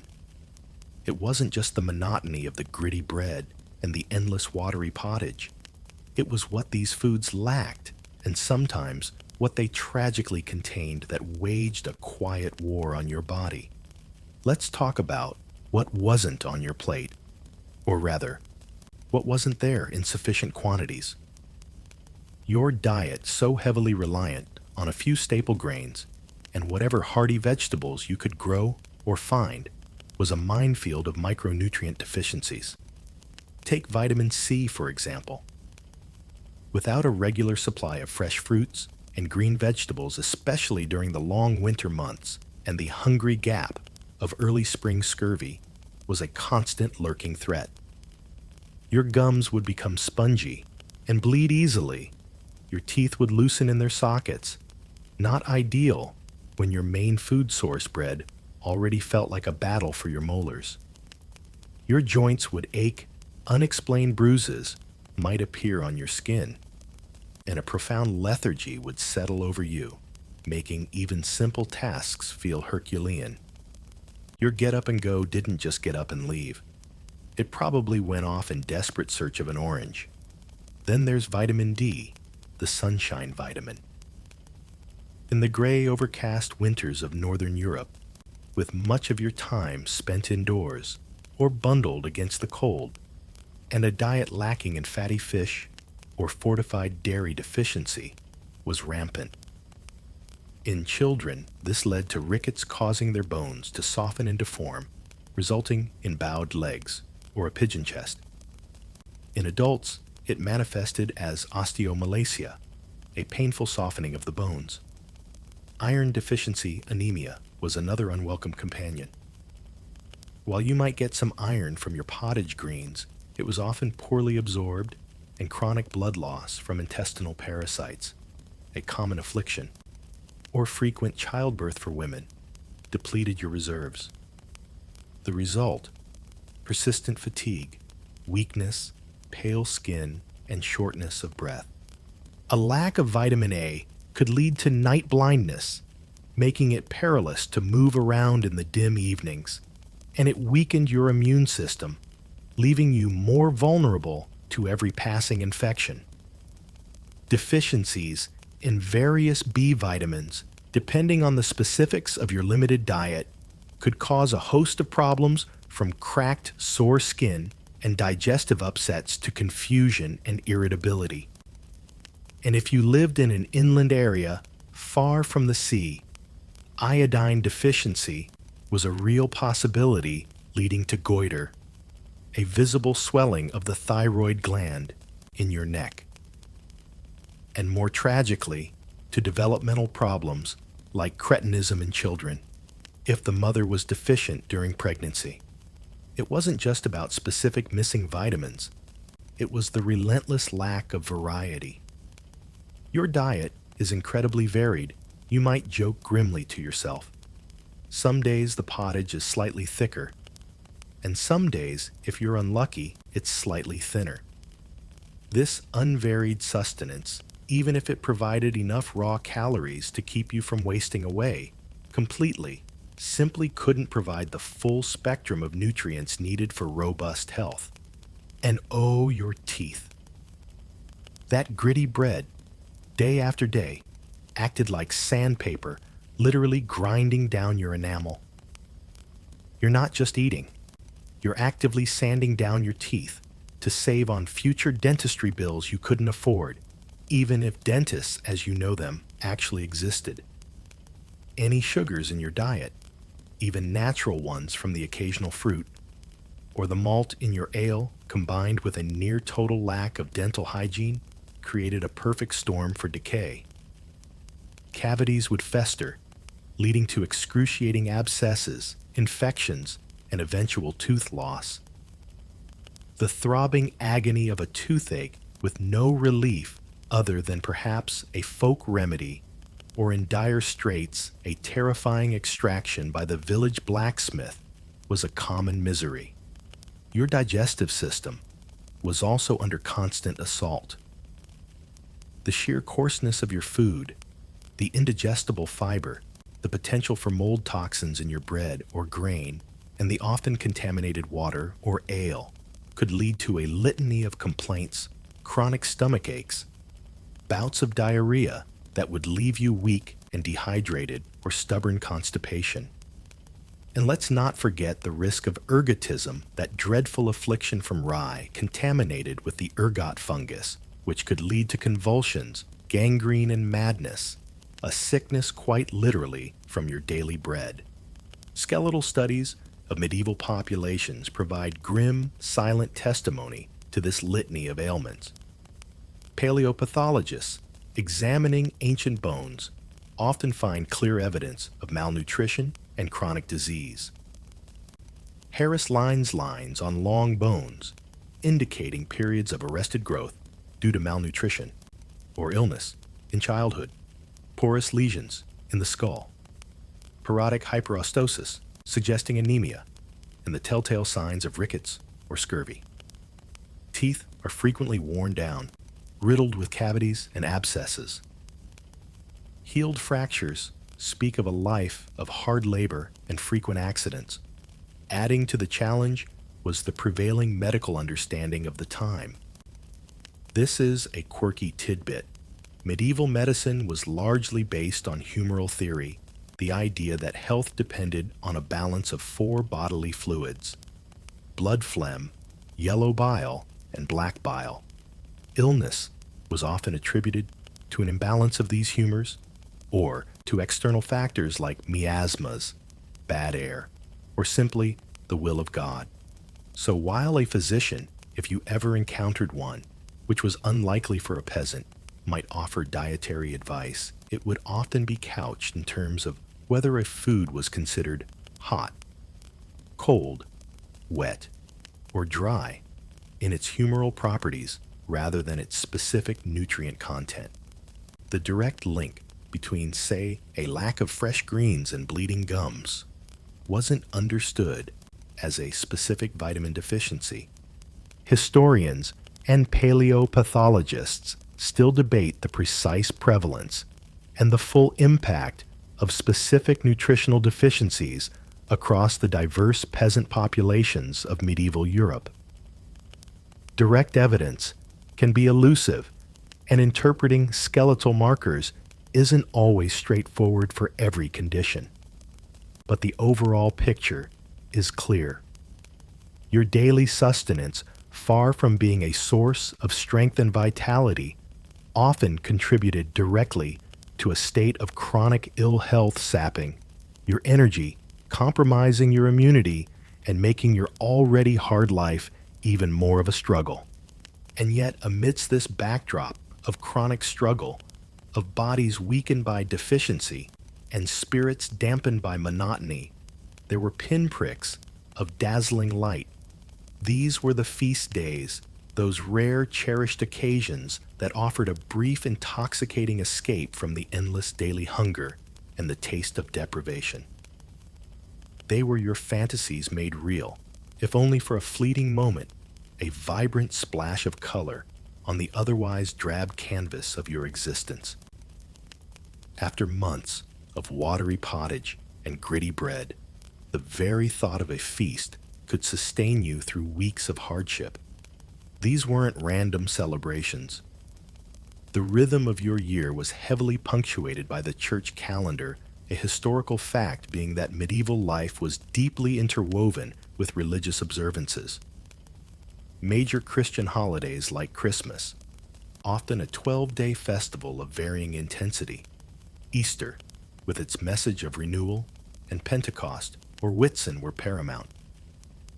Beyond these numerous saints' days, especially that of your village's patron saint, would call for a cessation of work and some form of celebration. The agricultural cycle also had its own red-letter days, Plow Monday marking the resumption of plowing after Christmas, or Harvest Home, the joyous, if exhausting, culmination of the harvest season. And of course, significant life events, like a wedding or a baptism, while more personal, would also involve a communal sharing of whatever food and drink could be mustered. What set these days apart? Food, glorious food, or at least a version of it that felt glorious compared to your usual Spartan fare. There would be more of it for a start.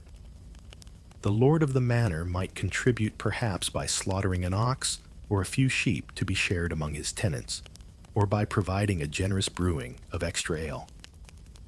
Villagers might pool their meager resources, each family bringing what little they could spare to create a communal spread. It was a time when the gnawing anxiety about where the next meal was coming from would temporarily recede. After a feast day, your stomach would feel like it had finally reacquainted itself with a long-lost and dearly missed friend. And the quality. Oh, the longed-for difference in quality. You might actually taste meat, perhaps roasted pork, if a villager had slaughtered a pig or chicken from someone's carefully hoarded flock. The pottage itself would be transformed thicker, richer perhaps, with precious scraps of bacon or dried herbs that had been saved for just such an occasion. The bread might be made with a finer grade of flour, perhaps even including some actual wheat, resulting in a loaf that was lighter and less reminiscent of a building brick. You might encounter sweeter treats, little cakes sweetened with honey if you were lucky, or pies filled with fruit if the season was right. Spices, those almost mythical powders from distant lands that cost a king's ransom, might even make a fleeting subtle appearance in a dish prepared at the manor and shared their exotic aroma, a source of wonder. The drink, too, would flow more freely. The ale might be a stronger brew than the usual small beer, something with a bit more character, a bit more kick. Suddenly, the ale tastes less like watery despair and more like, well, actual ale. There'd be more cider in apple-growing regions, and if the Lord was feeling particularly magnanimous, or if it was an exceptionally important celebration, there might even be a cask of wine broached its rich, unfamiliar taste, a true luxury. But feast days were about more than just filling your belly. They were intensely communal. You'd eat together with your neighbors, often outdoors, on the village green, if weather permitted, or perhaps in a larger barn, or even the manor hall, its doors thrown open for the occasion. The usual rigid social hierarchies might blur slightly. There would be music, a villager playing a pipe or a fiddle, and dancing laughter games, and a general outpouring of relief and conviviality. These were precious moments to strengthen bonds, to forget grievances, to simply feel human and connected in a way that the daily grind often suppressed. A particularly fascinating, quirky tidbit is the custom of the Lord of Misrule, or the Abbot of Unreason, often observed during the 12 days of Christmas. In this tradition, a commoner, sometimes even a peasant, would be chosen to preside over the festivities, mockingly taking on the authority of the Lord or a high church official. For a brief period, the world would be turned upside down with pranks, revelry, and a playful subversion of the established order. It was a safety valve, perhaps allowing for a harmless release of pent-up frustrations. Some feast days also had specific traditional foods. For example, eating goose around Michaelmas. September 29th was customary, or special cakes and breads were baked for Easter, though your peasant version would be a far humbler affair than what the gentry enjoyed. Of course, it's important to keep these feasts in perspective. Your idea of a feast, even on the most lavish of these occasions, would still seem incredibly modest, even pitiful by the standards of the nobility, whose banquets were legendary displays of ostentatious consumption. But for you, it was a world away from the daily reality of scarcity. The anticipation of such a day could make the preceding weeks more bearable. The memory of it, the taste of roasted meat or sweet cake lingering in your mind, could provide a small comfort in the lean days that inevitably followed. Your palate, having tasted a fleeting moment of joy, might stage a week-long silent protest when normal service, that is thin pottage, was resumed. Historians still debate the true nature and impact of these medieval feast days. Were they genuinely moments of unbridled merriment and social cohesion, fostering a true sense of community, or were they more a form of controlled release, a way for the authorities to manage discontent and reinforce the social order by providing a brief sanctioned outlet for revelry before the yoke of daily toil was reimposed? Perhaps they were a complex mixture of both. What is undeniable is that these days offered a vital, visceral contrast to the endless hardship of your everyday life, a fleeting reminder that joy, abundance, and fellowship were possible even if only for a day. They were the dreams, you could almost touch the fantasies that kept a flicker of hope alive. But those fantastical feast days, however brightly they shone, were fleeting. Soon enough, the music faded, the extra food was a memory, and your reality snapped back to the daily imperative of finding sustenance. And a crucial, if often heartbreakingly humble part of that personal battle was waged in your very own garden plot. This wasn't some sprawling, manicured expanse of horticultural perfection. No, your garden was likely a small patch of earth, perhaps just a strip alongside your hut in the area known as the toft, or a slightly larger section within your croft, if you were a bit more established. It was your personal larder in training, your pottage enhancer, your desperate hedge against utter dietary boredom. While the vast open fields beyond the village, farmed in communal strips under the watchful eye of the reeve, were dedicated to the staple grains, the wheat, rye, barley, or oats that formed your gritty bread. Your little garden was your domain. This historical division of labor is key. The large-scale arable farming provided the bulk calories, but your personal plot was essential for the vegetables and herbs that added what little variety and crucial micronutrients your diet possessed. It was, in essence, the engine room of your pottage pot. What would you coax from this often uncooperative patch of ground? First and foremost, the stalwarts of the medieval kitchen: onions, leeks, and garlic. This odorous trinity formed the flavor base for almost everything savory. You cooked their pungency, a welcome relief from blandness. Hardy greens like cabbage and kale, tough enough to withstand a fair bit of neglect and chilly weather, would feature prominently, destined to be boiled into submission. Peas and beans were vital, their pods picked young and tender in season, or allowed to mature and dry on the vine for winter storage, providing precious protein.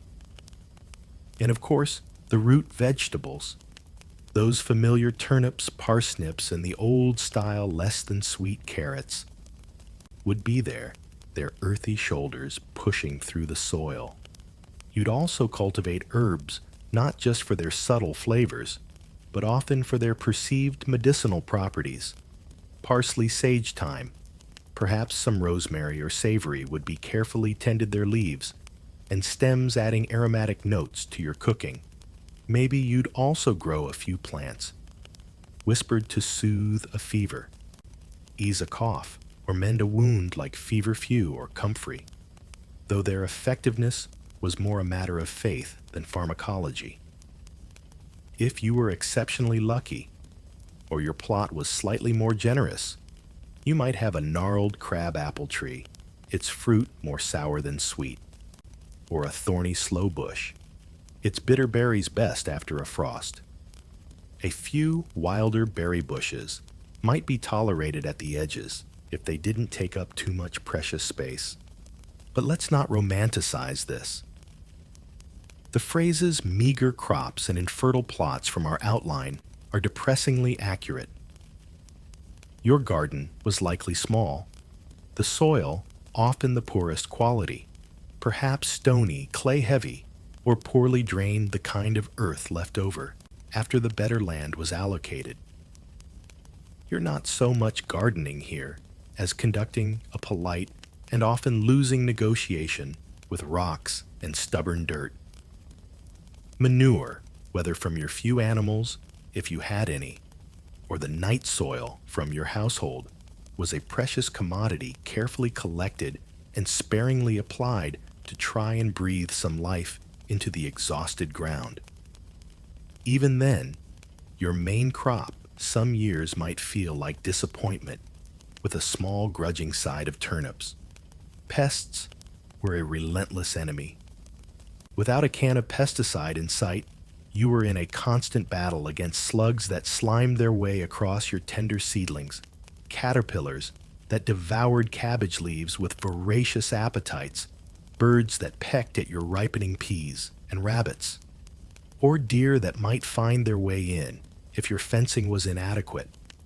Fungal blights and mysterious wilts could sweep through, devastating your carefully nurtured plants. A prize-winning cabbage in your garden might be defined simply as the one the slugs only half demolished before you got to it.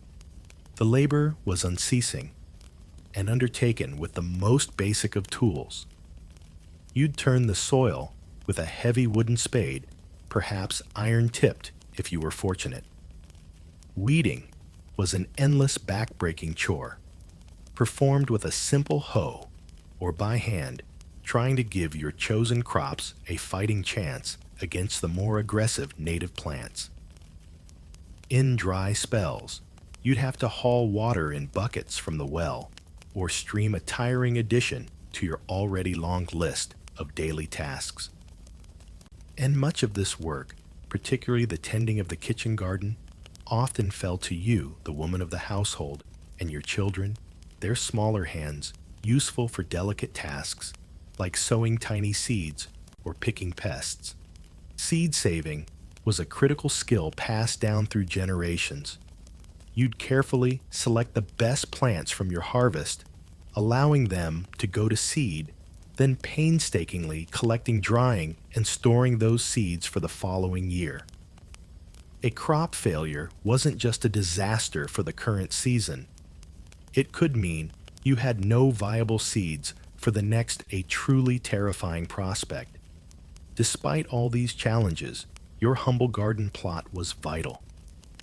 It was the source of those crucial additions to the pottage that could elevate it from mere gruel to something slightly more complex, slightly more nutritious. It provided fresh flavors in a world of preserved, often stale tastes. It was a small patch of ground over which you had some measure of control, a direct link between your labor and the food on your table. A quirky tidbit of medieval garden lore involves the kinds of things people did to try and ensure success. Beyond practical measures, you might find folk practices like companion planting, based more on tradition than science, or specific superstitions about planting, by the phases of the moon, or on particular saints' days, hoping to invoke some celestial or divine favor. You'd almost certainly have a scarecrow, a familiar figure made of old rags and straw, more a symbol of your hopeful defiance against nature's thieves than a truly effective deterrent. Historians and archaeologists still debate the average size and true productivity of these peasant garden plots. How much did they really contribute to the household's total food intake? It's hard to say with certainty, as meticulous records of such small-scale domestic cultivation are rare.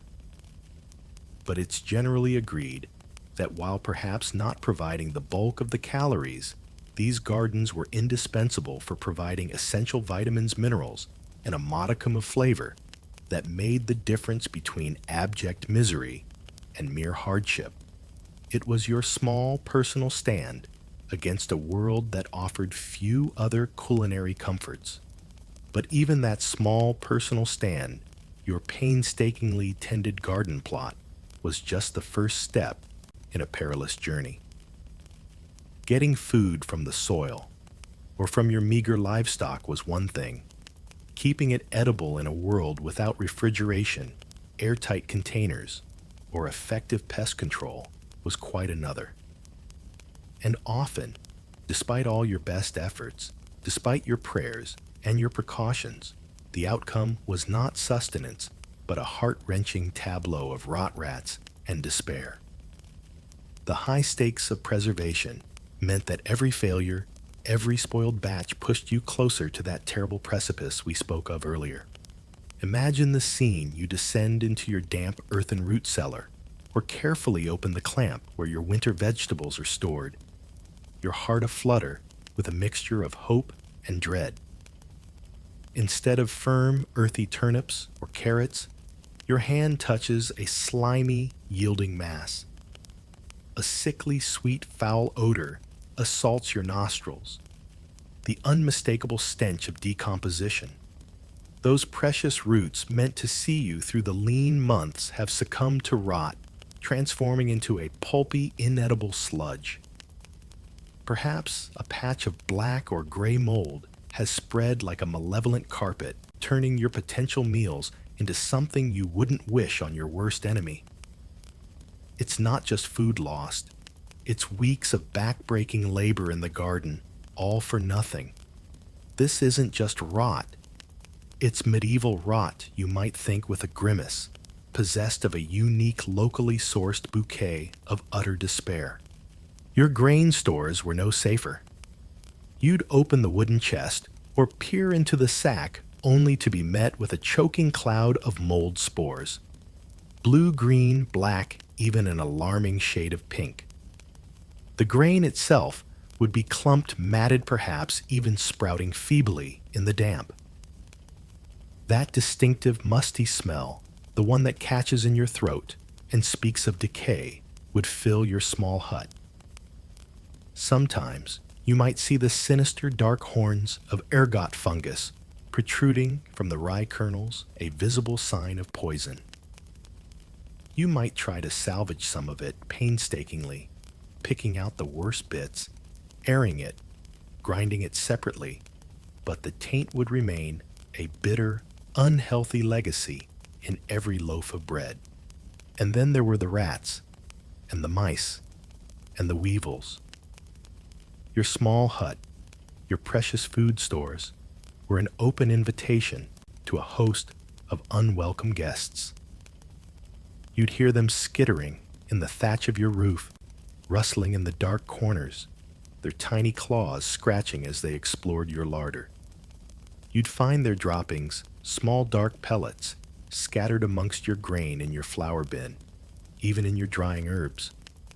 They'd gnaw through sacks, tunnel into chests, and contaminate far more than they consumed, leaving a trail of filth and destruction. You might set simple traps, a flat stone propped up with a stick, a crude snare, or hope your scrawny cat was a diligent mouser. But often it felt like a losing battle. You might even come to suspect the rats in your grain sack are better fed and more numerous than your actual family members. The sheer audacity of these creatures, feasting while your own children went hungry, would fill you with a potent mixture of rage and helplessness. The despair that accompanied such discoveries was a heavy, cold thing. It wasn't just the immediate fear of hunger, though, that was certainly paramount. It was the crushing weight of wasted effort, the knowledge that all your planning, all your toil, had come to naught. It was the terrifying realization that nature, in its indifference, could snatch away your hard-won security in an instant. It's like unboxing a mystery gift from the universe, and the mystery is invariably, what new horror has befallen my food stores this time? Meat preservation, if you ever had enough meat to preserve, was particularly fraught with peril. That salted pork, so carefully prepared, could turn rancid if the salt wasn't pure enough, or if conditions weren't right, its fat taking on a sharp, acrid taste and smell that turned your stomach. Smoked meats could grow mold if stored in a damp place. And if the curing process was flawed, or if flies had access, you might open a barrel of salted meat to find it a seething mass of maggots. A truly disgusting and heartbreaking sight. Even cheese, that stalwart of preservation, could fail, becoming a weeping ammonia-stinking blob, or developing rinds so cracked and invaded by mites that little edible material remained.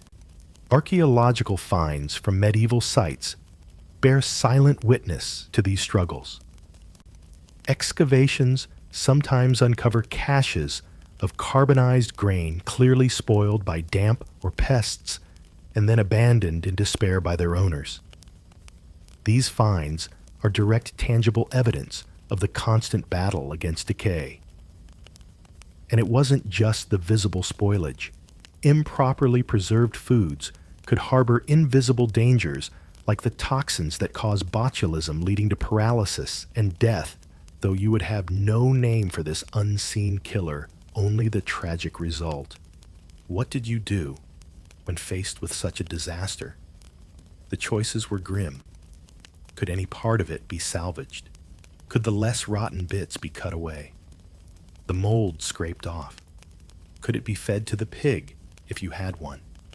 And if the spoilage wasn't so bad as to poison the animal too? Or did you have to accept the loss, throw it all onto the midden heap, and face the stark reality of even leaner days ahead? The temptation to consume food that was just slightly off would have been immense, driven by gnawing hunger, often leading to further sickness and misery. Alongside practical methods, Medieval people sometimes resorted to other means to protect their food, a quirky tidbit being the blend of folk magic and superstition. You might hang certain herbs like rowan or St. John's wort in your larder, believing they had protective qualities.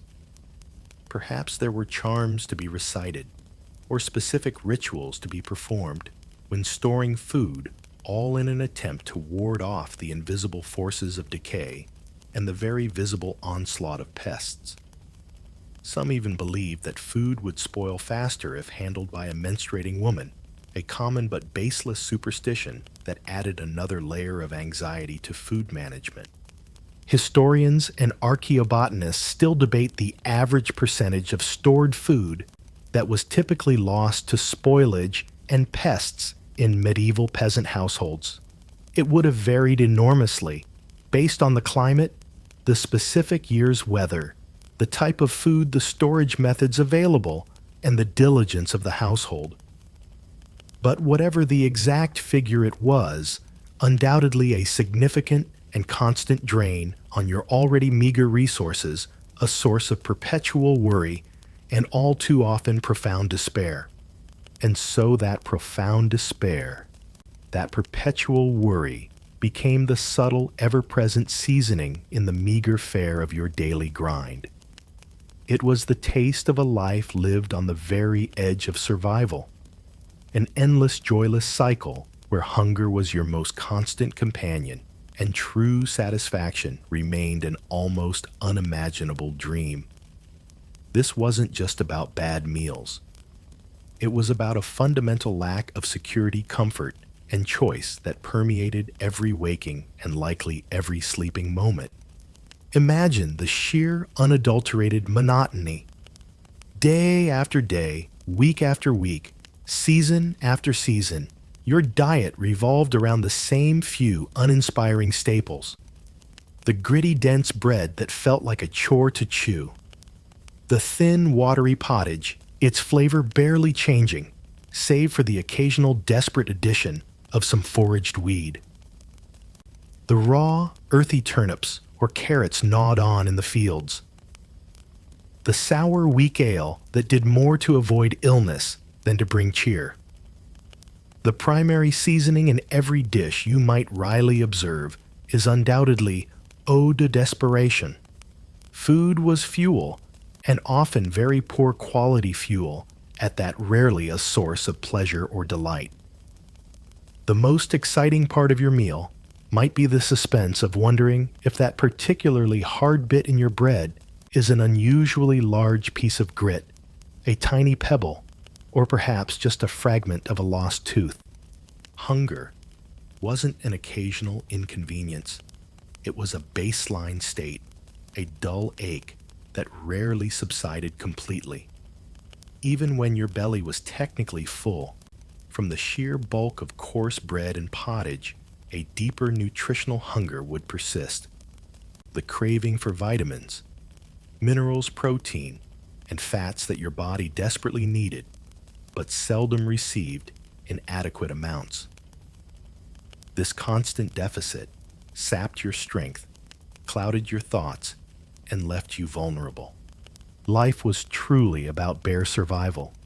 There was no safety net, no welfare state, no guarantee that hard work would lead to a full belly. A bad harvest, an illness, an injury, the death of a precious animal.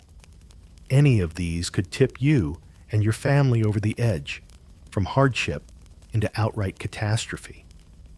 This precariousness, this constant awareness of how thin the thread of your existence truly was, defined your relationship with food. Every mouthful was a small victory against the encroaching void, but the war was never truly won.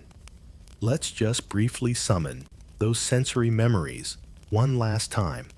The rough, abrasive texture of your daily bread, the gritty residue it left in your mouth, the bland, often lukewarm slop of the pottage, its smell of overboiled vegetables and damp grain, the sharp, earthy bite of a raw turnip, the musty, sour tang of the ale, the pervasive scent of wood smoke clinging to everything, a faint, acrid note overlaying the smells of damp earth unwashed bodies, and occasionally the heartbreaking aroma of spoiled food. This was the sensory landscape of your meals. There was no real choice in what you ate. You consumed what you could grow, what you could forage, what you were given as part of your feudal dues, or what you could afford with your meager earnings. Tradition, necessity, and poverty dictated your menu.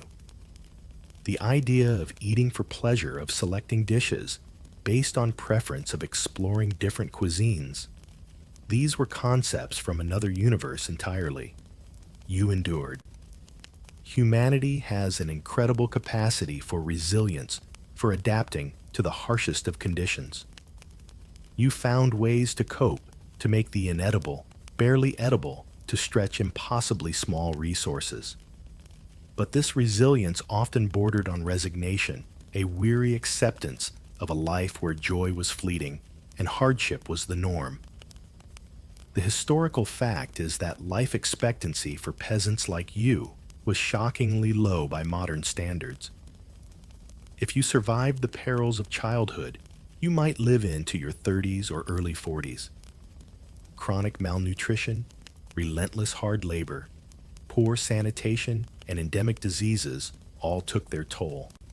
It's a quirky thought, but some scholars have discussed acedia, sometimes called the noonday demon, a state of spiritual listlessness, apathy, and profound weariness often associated with monastic life. But as you toiled through your seemingly endless, repetitive days, fueled by your inadequate, diet-facing, constant hardship, with little hope of improvement, you might have experienced your own very real, secular version of this deep-seated despair, a weariness that settled in your bones. Historians continue to debate the extent to which medieval peasants were truly aware of their own nutritional deficiencies or the badness of their diet by any objective modern standard. Did you inherently know your food was poor, or did you simply accept it as the way life had always been, the way it was for everyone you knew, without a comparative framework, without knowledge of germ theory or vitamins? Perhaps it was simply the unchanging, unchangeable reality. Yet the longing for those feast days, the desperate measures taken during famine, suggest a very keen awareness of what was missing, even if it couldn't be articulated in scientific terms. So the next time someone idly sighs about the simple life of the good old days, perhaps dreaming of a pastoral, uncomplicated existence, you can gently, internally remind yourself of the relentless daily grind. You can remember the taste of grit and hunger, the constant chill, the ever-present fear, and the profound, overwhelming relief that your own larder, your own kitchen, your own life is so very, very different. You can appreciate the simple miracle of clean water, fresh food, and a life lived without the constant gnawing anxiety of where your next meager and likely unpleasant meal will come from. And perhaps you'll also remember the quiet strength it took just to keep going. And now, as our journey through those difficult times comes to a close, let the shadows of that harsh medieval world begin to recede. Feel the solid reality of your own comfortable surroundings, the softness of your bed, the quiet hum of your own peaceful night. The struggles we've talked about, the hunger, the cold, the unrelenting toil, these are echoes from a distant past, a testament to the resilience of those who lived through it, but not a burden for you to carry into your dreams. Let your mind gently release those images of gritty bread and watery pottage. Allow the anxiety of dwindling winter stores and the despair of failed harvests to dissolve like mist in the morning sun. You are safe, you are warm, and you are surrounded by a bounty that would have seemed an impossible fantasy to those souls we've accompanied tonight. As you drift deeper into relaxation, acknowledge the immense progress that separates your world from theirs, and perhaps feel a quiet sense of gratitude for the simple comforts that grace your life. The story is told. The hardships are over. There is nothing more for you to do now but rest, to let go of the day, and to welcome the gentle embrace of sleep. May your dreams be peaceful, filled with warmth and light, and may you awaken, refreshed, leaving the taste of the daily grind far, far behind in the quiet annals of bedtime history. Sweet dreams.